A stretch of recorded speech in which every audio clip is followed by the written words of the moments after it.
Hello, thanks for coming to our talk. This talk is on improving machine learning using space-filling designs to tune hyperparameters. My name is Peter Hirsch, and my co-presenter is Scott Allen. Before we explain our approach to improving machine learning, I wanted to share some results. Here are two contestants that were given the challenge to build 10 predictive models. Each of these predictive models had a categorical response. And if we look at the background of the two contestants, in one corner we have a world famous data scientist, Russ Wolfinger, and in the other corner, not a world famous data scientist. This is equivalent to me playing one-on-one basketball with Michael Jordan. So you might expect a very lopsided result. But as you can see, the results ended up being very close, with the non-world famous data scientist actually having better results. How is this possible? The Torch companion add-in was my secret weapon. This add-in helps all of us improve our modeling results. And this is like having a LeBron James as a teammate in that one-on-one basketball game. All right, I want to start with a very easy quiz here. When we look at this image, do we see a cat or a dog? What about this other image? Do we see a cat or a dog? So pretty easy. We can tell that the dog is on the left there and the cat is on the right. But how do we know that that image is of a dog or a cat? What are the key features? And if we were going to build a model, how would we train that model to identify cat or dog? Here's a diagram that gives us a visual representation of how a neural network is constructed. In this case, the images of a handwritten 4 broken apart into 3 layers with layer sizes of 4 nodes each. Each node has a different representation of the original input, and these nodes and layers are combined to help make a prediction. Each data set can have a different level of complexity. If we look at the top example here, just trying to identify if a point is green or red might be a much simpler model than on the bottom where we're looking at a dog or cat picture. This might require a much more complex model. The number of layers and layer sizes or nodes per layer are called hyperparameters, and it'll need to be tuned to optimize each model. So how do we adjust the model to address different problems? So if we look here, this is the launch window for the Torch tuning add-in inside of Jump, and there is many different options. We can look at different things like epochs, learning rate, layer size, activation function. With all of these options, we have millions of different combinations we can run. So where do we start? So a couple options we could take when we're exploring the hyperparameter space. The first one is a grid search, and I think this is most common or most closely related to a full factorial design. If we looked at this, we would look at every possible combination of all the factors, and this would lead to over 2.5 million different models we would have to run. So that's too much in most cases. We could also do a random search where we pick certain combinations of factors to run at random. There's also a Bayesian optimization approach we could take, or we could ask Russ Wolfinger. Now, it's great if you have Russ on speed dial and or you have another data scientist that's similar to Russ, but that's not always an option. So how would me or Scott or a normal experimentalist be able to solve this problem? we treat this like an experiment. So in JMP, how do we do experiments? Do we do it one factor at a time? No, Drake doesn't think that's a good idea. We should probably design an experiment. So we're going to talk a little bit about how that approach works, and I'm going to hand it over to Scott. Right. Yeah. Thanks, Peter. And what we'll do here is just go through what this torch companion really is comprised of, show some examples, and then work within the add-in a little bit. But before we go into that, I'm just going to talk a little bit about what's in this add-in. This add-in really just is stitching together a lot of different JMP capabilities, things like table functions, the DOE platform, the Torch Deep Learning add-in that Russ and his team have developed, and then just some graph builder outputs. So this add-in, you could do all of these things probably on your own individually, but what this add-in is doing is just trying to make a seamless workflow. And so the way that you interact with the add-in is really the user, just like many JMP platforms, will specify columns that can be your response, your factors, validation, and then you specify torch parameters, or in this case, a range of parameters, or a selection of different options, and then you pass those into the torch add-in. And so we're just going to take a look at some of these interfaces really quick. So the column dialog is very similar to what you might see in a standard JMP platform, where you're going to load your response, your factors, and your validation columns. The factors can be numeric or character, or they can be, in this case, an image model. I think that's one thing that the Torch add-in brings to JMP that is really unique, is that ability to look at image models. And so we made sure to build that into this companion add-in as well. You click OK, and you go to the specification window. So we worked with Russ a bit on this just to get some guidance on what we should include here in terms of what parameters can you screen that are going to get you most of the way to an optimal model. The goal here is to use the Torch companion in conjunction with the Torch Deep Learning add-in.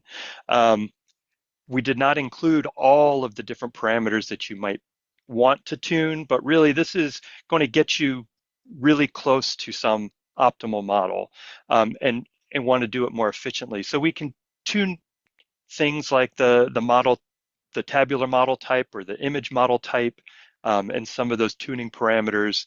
We can also look at different model structure parameters and some DOE options, most specifically that number of DOE trials. So this is how you can set up, instead of running one model at a time, that one factor at a time approach, you can just set up a range of parameters and look at 200 or 300 models in one click.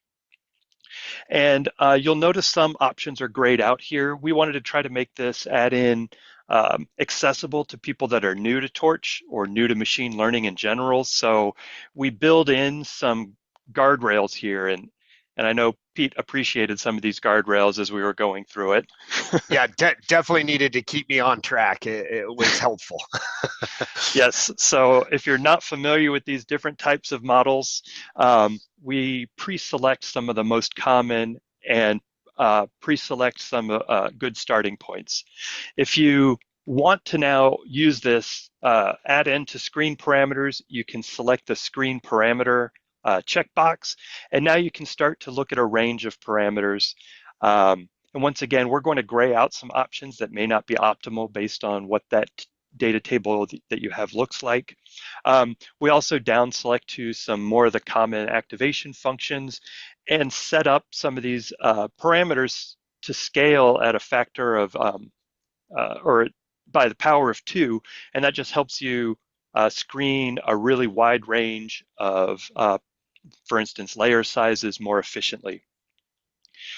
We also want to have some advanced options in here, and if you select the advanced options, now you're going to have access to all the different model types available in the Torch add-in, as well as the different tabular model types and all the different activation functions that are available. So depending on where you are in your Torch Deep Learning knowledge, you can go with the simple route, or you can go an advanced route. And so let's just see an example of how this works. So in this case, I've preloaded some different options here, a range of epochs and learning rates, just selected some layer sizes and set this up to 100. This could be as many or as few trials as you want. And then when you've set all those parameter ranges, you click run. And once you click run, now we're going into that the behind the scenes of that add-in. And when you click run, it's going to create that space filling diagram after doing some table manipulations. And then it's going to pass each row of that space filling design table into Torch Deep Learning.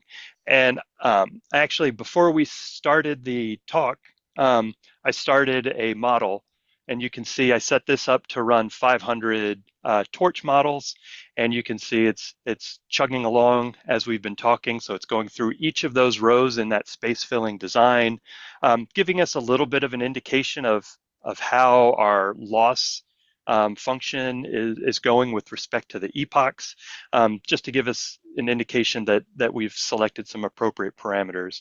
And so we're going to continue on with the talk here and check back in with that in a few minutes. So once the Torch Deep Learning add-in is running, once it completes all those hundreds of models or dozens or however many you specified, it's going to summarize those results using some additional table functions and graph builder, and then give you an output or a report window to interpret those results. Based on that interpretation, there's two different paths. You can take one path that's going to take you back to the parameter specification. So maybe you didn't get any satisfactory models. Maybe you think that there's room to improve these. So you can go and set new parameter ranges, select different functions, and then start the cycle again. And this will just append the new results to your original results. Or maybe you found some models that were really good, that you feel confident in, that you don't need to improve any further. And what you can do now is pass those directly into the Torch Deep Learning add-in so that you can do some further model refinement, or you can compare and save and deploy those models, or you can tune parameters that you aren't able to tune in the companion. And so this was the workflow that we laid out, and it was fun to pull this together. But I will say that Pete is the one that did most of the heavy lifting on the model building. So Pete, maybe you can talk about your experience in using this. Yeah, I think if there's any software developers here, you can think of Scott as the developer of the add-in, and I was kind of the tester. So a couple things came to mind. This is a DOE, right? And DOE is often an iterative process where we do a single DOE, we learn from that DOE, and then we build maybe an optimal DOE on top of that. And if we look at the results that I got from a couple models, you can see most of the time I'm running more than one DOE. And oftentimes these models would run really quickly in a few seconds. And so you could do very large number of models. Sometimes you would take a much longer, and you would have to run multiple DOEs, and you wouldn't want to run 100 to start with. So like looking at the top model there, that was an image model, and each model took about 10 minutes to run. So if you started out with 200 models, you would be sitting there waiting for a weekend for it to happen. And then if you look at some of the others, maybe running 200 when they're all taking 4 seconds a piece is a little bit better. Couple pointers on this. I like to use a holdout cross-validation set to start with, because that is a much quicker process than using K-fold. When you actually go through, and if you like K-fold, at the end when you launch it in Torch, you can switch out your validation column. But I think for tuning, I like using that validation single validation set. And then also I love the time check that Scott built in. So if you're worried that a model might take a long time, like an image model, you can have the tuning add-in check for you. Good. Thanks, Pete. I would venture to say that you've probably built, aside from Rust, probably the most torch models of anybody at Jump right Definitely now. definitely the most poorly performing ones, that's for sure. All right, so let's switch gears and go into the add-in and show some of these reports and how you can screen and optimize these models. So let's check it back in on our models. So we're not quite done. We've got 270 or so out of the 500 that we specified. So one other thing that was built into this is the ability to cancel. So if we just cancel this, and you might cancel for a number of reasons, maybe they're taking longer than you expected, or you're short on time, whatever it might be, you can cancel.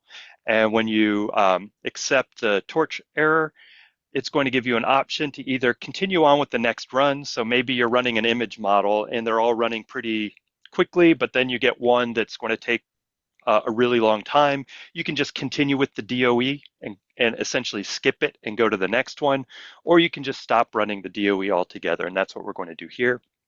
And so it's going to stop it. It's going to build the report, and the report window is down here now. And so here's the report window. So what it's done is we had 500 in our DOE, but you can see we've got results for 270 of those. So what we're going to do is now just take a look at this results table, and I want to guide us through some of the most important elements to get started here. So the first thing is the summary statistics. So the table is organized by the validation R squared. So the higher the validation R squared, the lower the row number. And then you have access to all the different parameter settings, the different inputs, as well as some outputs like the time it took to run the models and the number of DOEs that had been run so far. The first diagnostic tool that you can look at is a R squared heat map. So this is really just plotting that validation R squared versus the training R squared. And so you really would prefer the models that have high R squared values for both validation and training, but you can certainly see that you get a wide range of R squared values here. And I think this is an important consideration if you're new to Torch or new to machine learning, is that if you set some parameters, if you're not sure what parameters to set, you might get models down here. And you might say, well, I'm really not going to be able to build a good model. And then you adjust some parameters and maybe they get worse. And so what we can really do is see that when you screen a bunch of parameters, you're really going to get a better view of what's possible with that model. And so we can see in this case, we do have some models up here that are quite good with high R squared for the validation and the training. And there's some built-in data filters, but these are all just in Graph Builder. So you could certainly take this data and graph it however you would like. There's also two tabs that are going to look at individual parameters. So the model tuning parameters like learning rate and epochs and how those trend over time or over the model space, and then as well as the activation functions and other layer structure parameters. And so one thing that you might consider here is scanning many different types of activation functions. And I know, Pete, you came across some interesting results here when you were running through these models. Absolutely. So when we started building this add-in, Russ recommended that we just go ahead and look at a single activation function and use ReLU. ReLU's the most common. It's what everybody uses. It's a good starting point. And in some cases, ReLU was doing well, but in most cases, we found that one of the other activation functions actually performed a little better. And, not that Russ's approach isn't a good one, but it was nice to be able to look at all these activation functions, look to see if there's some kind of slightly better result you can get by tweaking that activation function. Yeah. No, I think that is certainly one of the intents here is if you don't know about these activation functions, or if you do, you might know which might be appropriate for a data set or a type of model or based on your experience. But if you don't know, then this just really helps you scan all of them. And in this case, we scanned 6 of those functions, but there's 20 that are available that you could also look at. We also have a parameter importance output. This is really just taking a look at building a quick bootstrap forest model just to show which of those hyperparameters or tuning parameters are most important in affecting the response, in this case, the R-squared validation. And then we also have individual model details. So you'll notice in the results table, there is a column that gives you a unique model ID.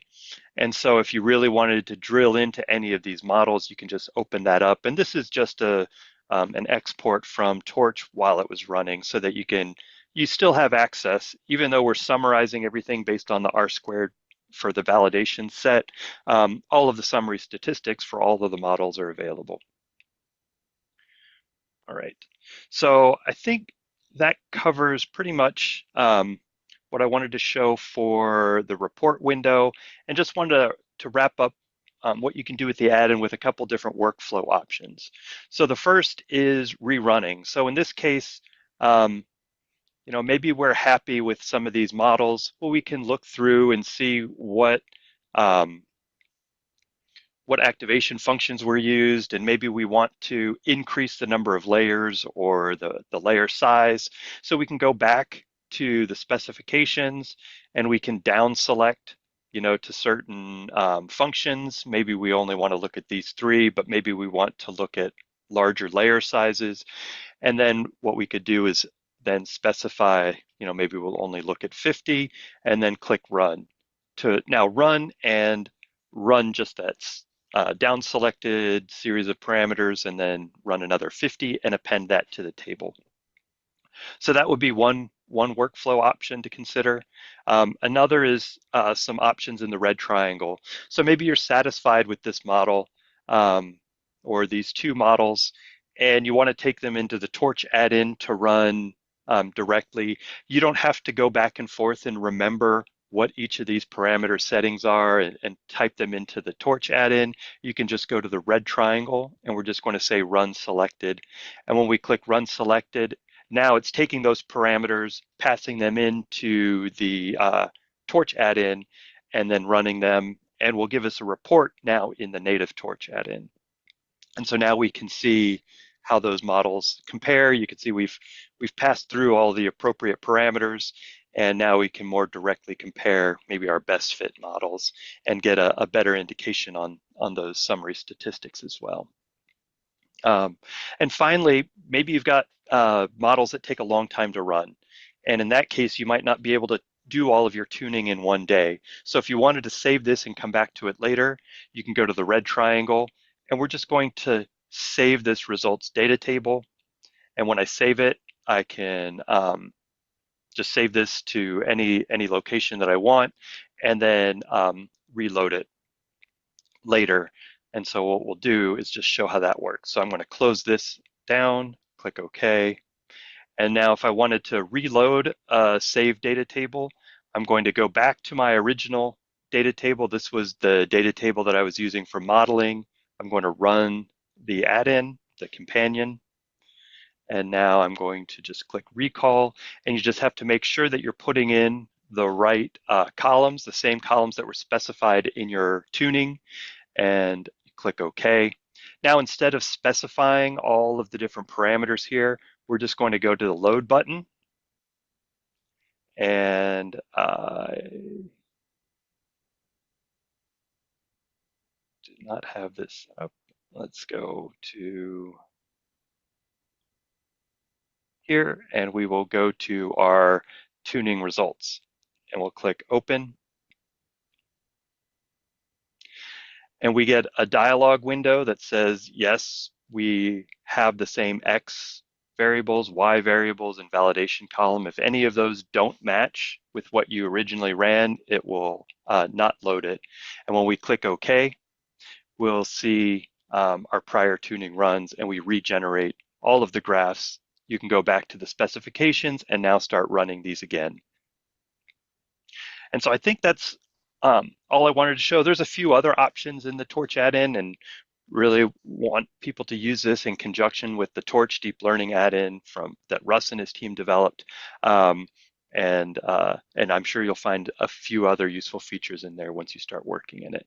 So maybe now I'll pass it back to Pete to talk a little bit about some of the results or the final results. Yeah, sounds good. Thanks, Scott. So the results we got here in red is the results of the validation R square that I got from my models, and in blue are the results Russ got from his models. And this is not a knock on Russ. Russ is a great data scientist, but I think it's more an advertisement for the power of using DOE versus one factor at a time. So this it shows that taking a chemist versus a data scientist and letting them run models, if you use DOE, the chemist can have a similar success or maybe even improve upon what a very good data scientist can do.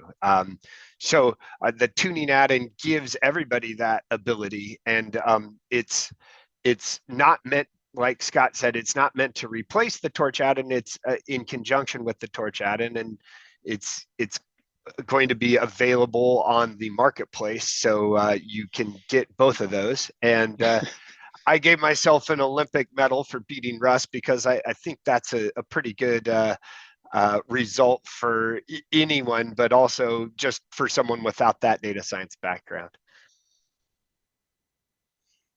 So we started talking about identifying cats and dogs, but if we think about this in the world of what you do, you can imagine there's all different kinds of image models or even tabular models that you might use this deep learning neural network type approach. And tuning these hyperparameters will help you get better results. And these images just come from some different examples in the Torch add-in storybook. And I think that everyone has this type of data that they could apply this approach to. We did want to acknowledge, of course, Russ. I know we gave him a hard time a little bit, but he also helped us out greatly with developing this add-in, helping put guardrails on it so I wasn't all over the place, and of course the jump steering committee for selecting this talk. And like we mentioned, these are both the Torch add-in and the tuning add-in are available in the marketplace. We have a QR code here if you'd like to go download it, or just go to marketplace.jump.com. Thank you. All right, thank you.